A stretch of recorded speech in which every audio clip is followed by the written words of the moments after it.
Good afternoon students. बेटा आज हमने first practical question of investment लिया हुआ है।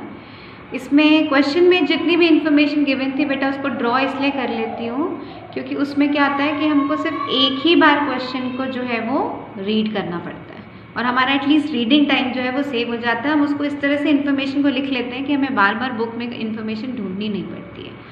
तो वो कह रहा है पहली इन्फॉर्मेशन की बुक्स क्लोज हो रही है 31 मार्च को। उसके बाद उसने कहा है कि 1 अप्रैल जो फर्स्ट डेट है उस दिन मिस्टर ए ने 100 डिबेंचर्स 8725 परचेज प्राइस पर, जिसकी फेस वैल्यू 100 थी, उस पर परचेज एक्सपेंसेस हो गए थे 0.25% और रेट ऑफ इंटरेस्ट क्या था उसका 3%। ठीक, 1 मई एंड 1 नवंबर को कंपनी इन दो डेट को क्या करती है, इंटरेस्ट पे करती है। और 1 जुलाई को क्या किया है, बुक में लिखा है ही sold half of the debentures. तो कितने डिबेंचर्स थे उसके पास में, 100। हाफ ऑफ द डिबेंचर्स मतलब कितने हो गए, 50 उसने सोल्ड कर दिए। Which market value at the rate 85.25 पर डिबेंचर। तो मई के बाद जुलाई आना था इसलिए हमने जुलाई को ऊपर लिख दिया।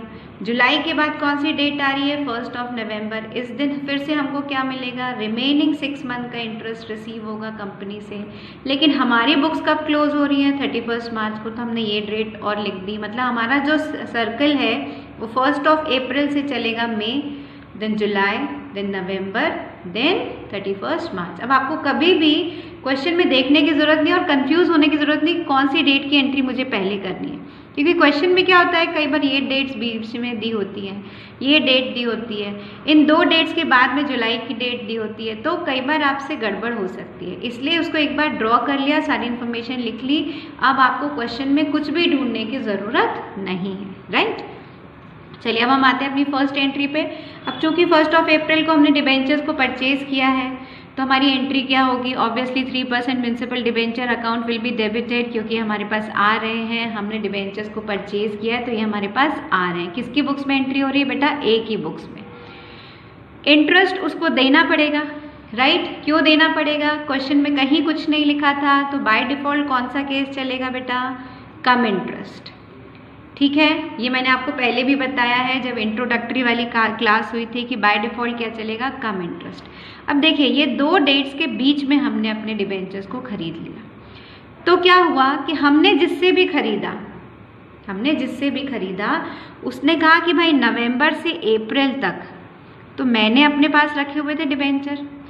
अब अप्रैल में आप खरीद रहे हो, अप्रैल रखोगे और 1 महीने बाद आपको 6 महीने का इंटरेस्ट दे देगी कंपनी। ये तो गलत बात है। आपकी होल्डिंग है केवल 1 महीने की, मेरी होल्डिंग है पूरे 5 मंथ्स की। हुए ना 5 मंथ्स, देखिए गिनिए, नवंबर, दिसंबर, जनवरी, फरवरी, मार्च, और हमने जैसी मार्च क्लोज हुआ दे दिया।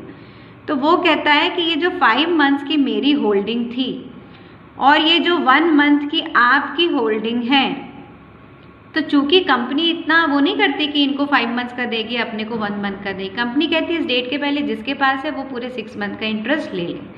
तो हमें पता है कि मिस्टर ए को 6 मंथ का इंटरेस्ट मिलना है, मिस्टर ए को भी बहुत क्लियर है कि हमें 6 मंथ का इंटरेस्ट मिलना है, तो ही इज एग्री। वो कहता है 1 अप्रैल को रेडी रहता है, कहता है हाँ मैं आपको आज की डेट में, चूंकि आपकी 5 मंथ्स की होल्डिंग थी, मैं आपको 5 मंथ्स का इंटरेस्ट दे दूंगा। ठीक है, इसलिए क्या होता है कि हम यहाँ पर इंटरेस्ट अकाउंट डेबिट करते हैं, बिकॉज परचेज के टाइम पर डिबेंचर्स हमारे पास आ रही है, एसेट हमारे पास आ रही है, इसलिए एसेट शुड बी डेबिटेड, वो तो ठीक है। लेकिन interest account is a expenditure on the time of purchase, that's why interest account also will be debited because all expenses should be debited. Okay, so 3% debenture account debited, interest account debited to bank. और by default कौन सा case solve करना है हमको solve करना है बेटा, कौन सा, हमको सॉल्व करना है कम इंटरेस्ट का केस, राइट। अब मैंने देखिए इसकी पूरी वर्किंग करी हुई है आपको समझाने के लिए। सबसे पहले हमने क्या निकाला है, इंटरेस्ट का amount. Number of debentures 100, this is what, this is your number of debentures, this is what, face value. Interest हमेशा किस पे निकलता है, फेस वैल्यू पे। प्लीज यदि इंट्रोडक्टरी क्लास नहीं देखी है बेसिक की तो देख लीजिए। ये कितना बना, 10,000। 3% is what, 3% is rate of interest. For 5 months we are computing, यदि भूल गए तो देख लें। हमने जब खरीदा तो हमें जिसके पास से खरीदा है उसे 5 मंथ का इंटरेस्ट अभी के अभी देना है, क्योंकि हमको तो 1 महीने बाद 6 महीने का मिल ही रहा है, राइट। तो 3% का रेट है, चूंकि ये रेट एनुअल होता है इसलिए डिवाइडेड बाय 12 और परसेंट है इसलिए 100 भी आएगा, और for 5 months we are computing 125 rupees. Clear है? इंटरेस्ट का अमाउंट निकल आया 5 मंथ्स का जो हमारे ऊपर एक्सपेंडिचर है, but this is what case, this is a come interest case. Come interest में मैंने आपको क्या बोला है, कम इंटरेस्ट में purchase price is a combination of purchase price plus interest, ये दोनों का एडिशन होता है परचेज प्राइस। मतलब इसमें से यदि हमको इंटरेस्ट नहीं चाहिए, देखिए हमारी एंट्री जो है इसके 2 पार्ट है, डिबेंचर के आगे डिबेंचर का पैसा लिखना चाहिए और इंटरेस्ट के आगे इंटरेस्ट का पैसा लिखना चाहिए। इंटरेस्ट तो अभी निकाल लिया, 125 लिख दिया, लेकिन जो परचेज प्राइस गिवन थी 8725, क्या वो यहाँ लिखी जा सकती है? नहीं। क्यों? क्योंकि उस परचेज प्राइस में परचेज प्राइस के अलावा इंटरेस्ट भी इंक्लूडेड है। तो first we have to subtract interest, तभी तो हम डिबेंचर के आगे अमाउंट लिखेंगे कि भाई डिबेंचर कितने का पड़ा और इंटरेस्ट का एक्सपेंस कितना था, because interest amount is included due to cum interest, so we have to subtract interest. So purchase price, your formula is always added expenses during the purchase. So purchase price plus purchase expenses minus interest. This is the formula. Okay. Purchase price is given in the question. See, purchase price given in the question, right? यही purchase price मैंने उठाई 8725. Purchase expenses also given in the question. What he say? In the question 0.25% is expense. So 0.25% we have to compute. So purchase expenses computed. फिर से repeat कर रही हूँ, introductory class में बता चुकी हूँ कि ऑलवेज एक्सपेंसेस का कैलकुलेशन जो है वो हमेशा फेस वैल्यू पे होता है। Number of debentures 100, face value 100, 25 पैसा इंटू 100 डिवाइडेड बाय 100 और डिवाइडेड बाय 100 एक और क्यों लिया, क्योंकि मैंने ये अलग कर दिया तो 100। अब इसको जब मैंने सॉल्व किया तो आ रहा है 25 पैसा। मैंने एक बार नीचे और बताया आपको सॉल्व करके, ठीक है। 25 पैसे को जब आपने ये ब्रोकरेज निकाली तो 25 रुपीज़ इज़ योर एक्सपेंस। अब देखिए हम अपने फॉर्मूले में वैल्यू रख दिया, परचेज प्राइस गिवन था, एक्सपेंसेस 25 रुपये अभी निकाला और इंटरेस्ट 125 था जो सब्सट्रैक्ट किया, तो your this is your purchase price for only debenture. तो डिबेंचर के आगे क्या लिखा हमने, यही अमाउंट 8625। क्लियर है? और 125 तो परचेज प्राइस वही है जो क्वेश्चन में गिवन थी 8750, लेकिन हम 87 इसको हम इसलिए नहीं लिख सकते थे इकट्ठा क्योंकि हमारे अलग अलग बाइफर्केशन दिखाना था, ठीक है। ये क्लियर हो गया, इन दोनों का टोटल 8750। ये जो आपका गिवन था 8725, इसमें यदि आप 25 रुपये ऐड करते हो एक्सपेंसेस के तो 8750 ही बनता है, लेकिन ये 2 अमाउंट का कॉम्बिनेशन था ना, इंटरेस्ट और डिबेंचर का, that's why we have to calculate separately. अब आते हैं, देखिए हम क्वेश्चन में 1 अप्रैल की एंट्री हो गई, वैसे हमको नेक्स्ट ड्यू डेट कौन सी दिख रही है, 1 मई। 1 मई को क्या हुआ है, 1 मई को हमको इंटरेस्ट रिसीव हो रहा है, कहाँ से, कंपनी से। कितने मंथ का, 6 मंथ का। सो 1 May interest for 6 months received from company, 100 number of debentures, 100 face value, 10,000 into 3% rate, 6 month divided by 100 divided by 12। क्यों? क्योंकि ये डेट जो है वो ईयरली है, ये रेट जो है वो ईयरली है, इसलिए 12 से डिवाइड किया, हमें सिर्फ 6 मंथ का निकालना है, कंप्यूट किया तो 150, राइट। अब 150 की एंट्री हो रही है बैंक से, this time we are receiving interest, तो bank account will be debited, interest account will be credited. यहाँ पर उल्टा हुआ था, इंटरेस्ट दे रहे थे तो interest account will be debited और bank account will be credited. How much amount interest we are receiving, 150 on the date of 1 May। Clear? Next is 1 July। 1 July half of the debenture sold at market value 85.25 per debenture। So we have to compute the amount also. Now half debenture sold, तो 50 into 85.25, this is the selling price 4262.50, लेकिन कुछ नहीं लिखा है, so this is also the case of come interest. Come interest मतलब इस sale price में interest का अमाउंट इंक्लूडेड और कहीं भी एक्सपेंसेस की बात कुछ नहीं कही है, इसलिए हमें एक्सपेंसेस कंप्यूट करने की ज़रूरत नहीं है। यदि एक्सपेंसेस दिए होते तो क्या करते, यदि एक्सपेंसेस दिए होते तो always subtracted from the sale price. देखिए परचेज के समय क्या होता है बेटा, परचेज के समय एक्सपेंसेस ऐड होते हैं, सेल के समय एक्सपेंसेस माइनस होते हैं। मगर कुछ नहीं कहा था इसलिए हमें एक्सपेंसेस का कोई रोल नहीं है, बस इसमें से हमें इंटरेस्ट अलग करना है because due to cum interest this amount is included interest amount also. तो हमें पहले इंटरेस्ट का कैलकुलेशन कर ले। अब देखिए जब हमने 1 अप्रैल को जब हमने खरीदा था तो हमने भी किसी को 5 मंथ्स का इंटरेस्ट दिया था क्योंकि उसका इन्वेस्टमेंट ब्लॉक था। अब 1 जुलाई को अगेन बीच में, ये 2 डेट्स के बीच में हम अपना इन्वेस्टमेंट बेच रहे हैं, तो क्या हमारा इन्वेस्टमेंट ब्लॉक नहीं है? बिल्कुल है हमारा इन्वेस्टमेंट ब्लॉक। कितने दिन का ब्लॉक है हमारा इन्वेस्टमेंट, जरा मंथ देखें। पहले हमने 6 मंथ का इंटरेस्ट कब लिया? हमने इसके पहले 6 मंथ का इंटरेस्ट लिया है 1 मई को। तो मई, जून, बस 2 महीने, मई और जून, है ना, मई और जून 2 मंथ्स हमने भी अपना इन्वेस्टमेंट ब्लॉक रखा। हमें भी इंटरेस्ट चाहिए अभी, क्योंकि हम जिसको बेच रहे हैं उसको तो कंपनी 1 नवंबर को पूरे 6 मंथ का इंटरेस्ट दे ही देगी, राइट। हमारा भी इन्वेस्टमेंट ब्लॉक जैसे हमने यहाँ दिया वैसे हमें यहाँ चाहिए भी 2 मंथ का इंटरेस्ट। तो कैलकुलेशन देखिए, this one number of debentures are 50, 100 is face value, 5000 का 3%, 2 मंथ्स के हिसाब से हमने इंटरेस्ट निकाला है 25। इसको सब्सट्रैक्ट किया because this is the case of cum interest. तो 4237.50 हमको रिसीव हुआ on behalf of sale of debenture से इतना मिला है, इंटरेस्ट का इतना मिला और टोटल हमें कितना मिला, इतना। क्लियर है? अब हम आते हैं, देखिए फिर से एक बार ध्यान दीजिए, हमारी 1 जुलाई की भी एक्टिविटी डन हो गई। Next is your 1 November. 1 November again we are receiving 6 month interest. कितने पे मिलेगा अब हमको interest? Now we are receiving interest on the half of the debentures only, क्योंकि हाफ तो हमने जुलाई में भेज दिए। तो कितने बचे? आधे बचे हैं, जिसपे हमको क्या मिलेगा, ये 100 इज अ फेस वैल्यू, 3% का रेट है, परसेंट है इसलिए 100 और एनुअल इसलिए डिवाइडेड बाय 12। कितने मंथ का मिल रहा है बेटा हमको? हमको मिल रहा है बेटा ये 6 मंथ का इंटरेस्ट। क्लियर है? जब हम ये 6 मंथ का इंटरेस्ट रिसीव कर रहे हैं तो इसको यदि हम सॉल्व करते हैं तो ये हमारा आ जाता है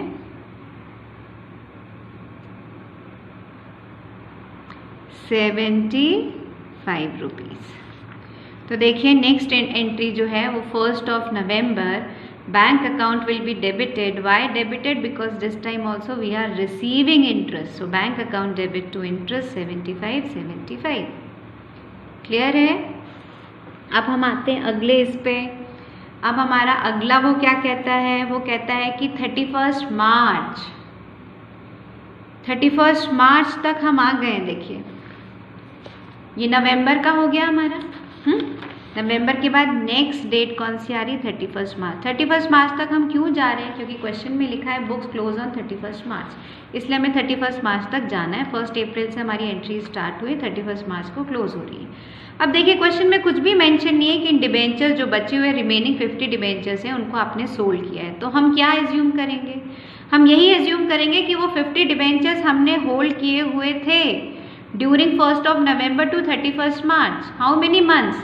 नवंबर, December, January, February, March, full 5 months you are holding 50 debentures, right. तो ये जो आपके डिबेंचर्स जो आपने सेल नहीं किए, तो ऑब्वियसली इन 50 डिबेंचर्स पर भी आपका इंटरेस्ट एक्रूड होगा 3% से, और for 5 months we are computing interest. ठीक, अब बेटा यहाँ पर क्या है, इसको कंप्यूट करती हूँ, 1 minute. This is 250 divided by 4, सो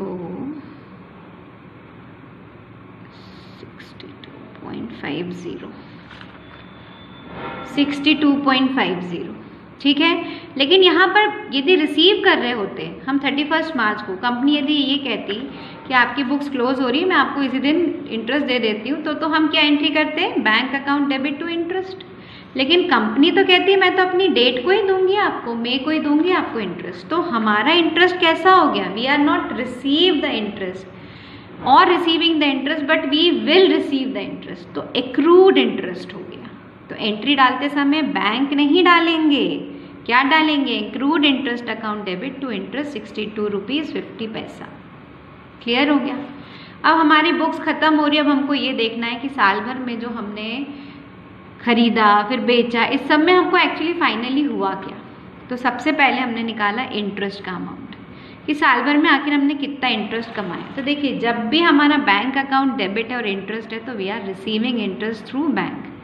तो ये हमने 150 रिसीव किया, ठीक, 25 रिसीव किया, 75 रिसीव किया, 62.50 रिसीव किया। अब ये देखिए वर्किंग 150, 25, 75, 62.50। लेकिन जब खरीदा था तब 125 का एक्सपेंडिचर भी कर लिया है, तो हमने 125 को माइनस भी किया। तो इनके प्लस माइनस करने से ये बैलेंसिंग अमाउंट आ रहा है, और इसको हमने क्या एंट्री करी है अब? Interest account debit to P&L। Why बेटा, ये एंट्री कैसे हमको याद रहेगी कि हमको एंट्री करना है? ये किस चीज़ का पैसा था? ये इंटरेस्ट का पैसा था। साल भर में क्या मिला और क्या दिया उसका हिसाब है ये। इंटरेस्ट का पैसा था और ये आपकी इनकम थी। अब थोड़ा याद करके बताइए कि प्रॉफिट एंड लॉस अकाउंट में इनकम को हम क्रेडिट में दिखाते थे कि नहीं दिखाते? कोई डिविडेंड मिला, कोई कमीशन रिसीव हुआ, सब कुछ कहाँ? P&L के क्रेडिट साइड में दिखता है। तो क्रेडिट साइड में दिखता है तो P&L क्रेडिट होगा, तभी तो पोस्टिंग जाएगी क्रेडिट में। तो इंटरेस्ट की इनकम ट्रांसफ़र हो रही है P&L में, तो interest account will be debited. Interest account debit करने से एक तो इंटरेस्ट अकाउंट क्लोज हो गया और उसको आपने कहाँ ट्रांसफ़र कर दिया? P&L। याद, यहाँ बच्चे कंफ्यूज होते हैं, मैम याद कैसे रखेंगे P&L क्रेडिट हो रहा है? भाई जब इनकम होती है तो P&L क्रेडिट होता है, तो P&L को क्रेडिट में लिखो, और कौन सी है ये इनकम? इंटरेस्ट की है, तो उसको डेबिट में लिखो, अमाउंट लिख दो, ठीक। अब देखिए, हमने खरीदा भी बेचा भी आधे डिबेंचर्स, अब उस पर हमको प्रॉफिट हुआ कि लॉस, ये भी तो देखना हमारी ड्यूटी है। और ये हम बिल्कुल इंटरेस्टेड हैं ये देखने में कि हमको इस पूरे उठापटक में कितना प्रॉफिट और कितना लॉस हुआ, है ना, देखना चाहते हैं हम। तो अब हम निकालते हैं प्रॉफिट एंड लॉस। अब थोड़ा सा जरा एंट्रीज पे पहले ध्यान दें। जब हमने परचेज किया तब जो हमने एंट्री की 8625, ये परचेज प्राइस है। कितनी डिबेंचर्स की? 100 की। देखिए मैंने लिख लिया 100 डिबेंचर्स परचेज प्राइस 8625, ठीक। फिर हमने सोल्ड किया इनको जुलाई में, सोल्ड किया तो 3% डिबेंचर के आगे क्या अमाउंट लिखा है? 4237, ये लिखा है ना। अब देखिए मैंने लिख लिया है 50% डिबेंचर सेलिंग प्राइस 4237.50।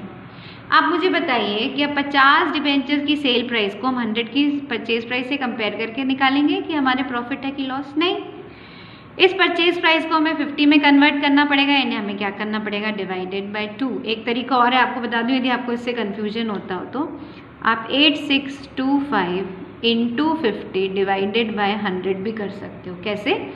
ये 8625 है, 100 डिबेंचर्स की प्राइस, आपको निकालना है 50 की, बात वही हुई 1/2, ठीक है। तो हमने कितना निकाला? This is the purchase price of 50 debentures, this is the sale price of 50 debenture. कौन सी ज़्यादा है? परचेज प्राइस ज़्यादा है। तो अब बताइए आप क्या होगा जब परचेज प्राइस ज़्यादा है और सेल प्राइस कम है? आपने किसी चीज़ को 100 रुपये में खरीदा और उसको आपने 80 में ही बेच दिया, तो ऑब्वियसली आपको लॉस है। तो लॉस का क्या फॉर्मूला होता है? When purchase price is more than sales price. इनका डिफरेंस कितना आया? 75 इज ए लॉस। अब बेटा इसकी एंट्री क्या पास होगी? इसकी एंट्री पास होगी 31 मार्च को। अब चूंकि इसमें लॉस था इसलिए देखिए P&L अकाउंट हो रहा है debit to 3% municipal debenture account 75। Loss will be transfer to P&L। किस चीज़ का लॉस है ये? किस चीज़ के कारण हुआ? 3% डिबेंचर्स के कारण। क्लियर है बेटा? इस तरह से पूरे क्वेश्चन को लास्ट तक आप देखिए ताकि आपको पूरा क्वेश्चन समझ में आए कि लास्ट एंट्री है ये। काफ़ी बड़े होते हैं क्वेश्चंस, इसलिए मैं कहती हूँ उसको डायग्राम के थ्रू आप एक बार में ड्रॉ कर लें, ताकि पहली बात तो क्वेश्चन में ढूंढने का टाइम आपका सेव हो, और कैलकुलेशन ज़रूर वर्किंग नोट इसके साथ में करिए, ताकि आपको यदि कोई भी मिस्टेक है या कोई भी आपकी एरर है तो उसको आइडेंटिफाई किया जा सकता है, और जो चेकिंग होती है उस समय भी यदि वर्किंग नोट डले होते हैं तो अच्छे मार्क्स मिलते हैं। ओके, थैंक यू बेटा।